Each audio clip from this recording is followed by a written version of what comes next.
Assalamualaikum warahmatullahi wabarakatuh. Selamat datang. Kali ini kita akan belajar pelajaran Bahasa Indonesia kelas 11 SMA. Nah, teman-teman, kita akan belajar Bahasa Indonesia dan lihat di layar gambar apa yang ditampilkan. Gambar apa? Betul, gambar sebuah perpustakaan. Kita tidak akan jauh-jauh dari hal-hal yang ada di perpustakaan. Apa itu? Buku, betul sekali. Itu ada namanya buku fiksi dan buku non-fiksi. Apa sih sebenarnya itu fiksi? Fiksi artinya hasil dari imajinasi atau hayalan. Jadi kalau buku non-fiksi berarti buku yang bukan hasil imajinasi, buku yang berdasarkan fakta. Itu poin yang kita akan pelajari di bab ini, buku non-fiksi. Nah, di sini dari pembelajaran ini anak-anak diharapkan dapat mengidentifikasi butir-butir penting dari satu buku pengayaan atau buku non-fiksi yang dibaca dan menyusun laporan butir-butir penting dari satu buku pengayaan atau buku non-fiksi. Harus tahu mengidentifikasi mana sih butir-butir pentingnya. Kita akan ulas lebih lengkap. Apa itu sebenarnya buku non-fiksi? Buku non-fiksi merupakan karangan yang dibuat berdasarkan fakta atau hal-hal yang benar-benar terjadi dalam kehidupan nyata. Ciri-cirinya apa saja? Ciri-ciri dari buku non-fiksi, pertama menggunakan bahasa yang formal. Bahasa formal itu yang bahasa seperti apa? Bahasa formal itu sesuai dengan kaidah EYD. Kaidah kebahasaan, ejaan yang disempurnakan. Ciri-ciri selanjutnya adalah sifat kata yang digunakan dinotatif. Makna yang sebenarnya, bukan yang konotatif. Kalau konotatif biasanya kita temukan di dalam sebuah karya fiksi ataupun puisi. Kemudian ciri selanjutnya berdasarkan fakta.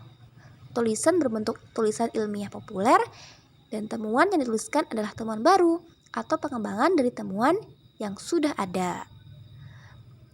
Unsur buku non-fiksi. Unsur artinya hal-hal yang membangun. Hal-hal yang ada di dalam buku non-fiksi apa saja ya? Ini harus urut teman-teman, biasanya rinci.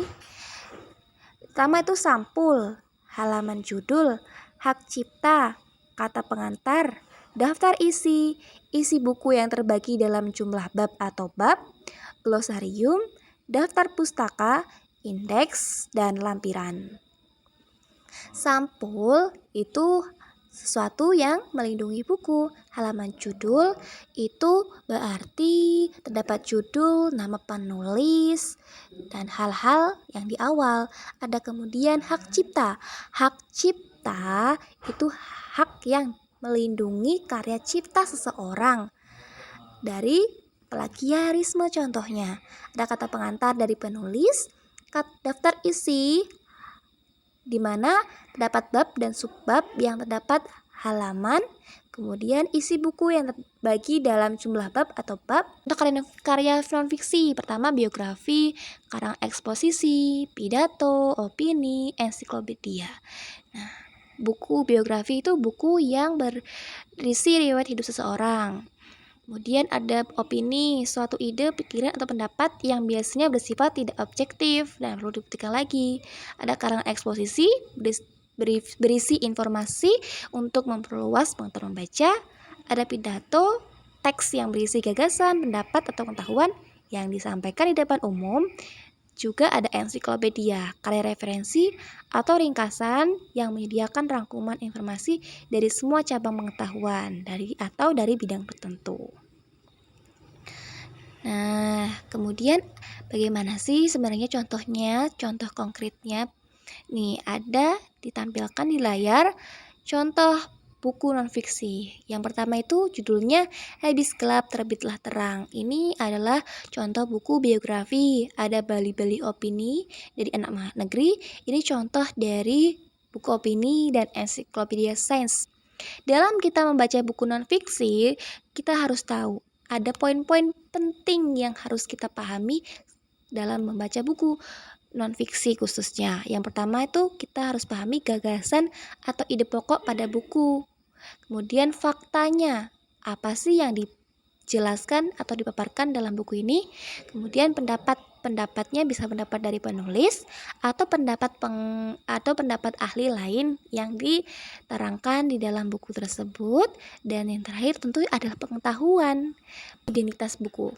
Apa saja sih identitas buku tersebut? Ada judul buku, penulis, penerbit, tahun terbit, kota terbit, tebal buku. Kata-kata mutiara nih dari seorang proklamator Muhammad Hatta. Kurang cerdas dapat diperbaiki dengan belajar. Kurang cakap dapat dihilangkan dengan pengalaman. Namun tidak jujur itu sulit diperbaiki.